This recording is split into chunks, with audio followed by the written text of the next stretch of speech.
KSRTC bus ಹಾಗೂ car ನಡುವೆ ಮುಖಾಮುಖಿ ಡಿಕ್ಕಿ ಸಂಭವಿಸಿ ಕಾರಿನಲ್ಲಿದ್ದ 4 ಗಂಭೀರ ಗಾಯ, 3 ಸ್ಥಿತಿ ಚಿಂತಾಜನಕವಾಗಿರುವ ಘಟನೆ ಬೇಲೂರು ತಾಲೂಕಿನ ಕೀರಿಹಳ್ಳಿ ಗಡಿ ಬಳಿ ಮಂಗಳವಾರ ಸಂಜೆ ನಡೆದಿದೆ.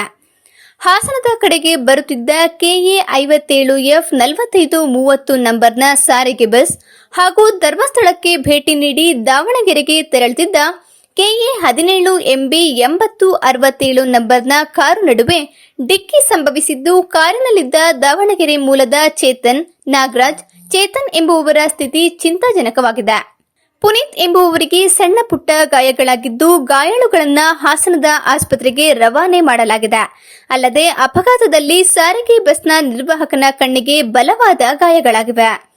ಬಸ್ನಲ್ಲಿದ್ದ 4 ಪ್ರಯಾಣಿಕರಿಗೆ ಸಣ್ಣ ಪುಟ್ಟ ಗಾಯಗಳಾಗಿದ್ದು, ಬೇಲೂರು ಗ್ರಾಮಾಂತರ ಪೊಲೀಸ್ ಠಾಣೆ ವ್ಯಾಪ್ತಿಯಲ್ಲಿ ಘಟನೆ ನಡೆದಿದೆ. ಸ್ಥಳಕ್ಕೆ ಪೊಲೀಸರು ಭೇಟಿ ನೀಡಿ ಪರಿಶೀಲನೆ ನಡೆಸಿದ್ದಾರೆ. ಸ್ಥಳೀಯ ಹಾಗೂ ನಿಖರ ಸುದ್ದಿಗಾಗಿ ಸಬ್ಸ್ಕ್ರೈಬ್ ಆಗಿ ಬೇಮಾ ವಿಜಯ ಡಿಜಿಟಲ್ ಯೂಟ್ಯೂಬ್ ಚಾನೆಲ್ ಹಾಗೂ ಪಕ್ಕದಲ್ಲಿ ಕಾಣುವ ಬೆಲ್ ಐಕಾನ್ ಕ್ಲಿಕ್ ಮಾಡಿ ಕ್ಷಣ ಕ್ಷಣದ ಅಪ್ಡೇಟ್ಗಳನ್ನು ಪಡೆದುಕೊಳ್ಳಿ.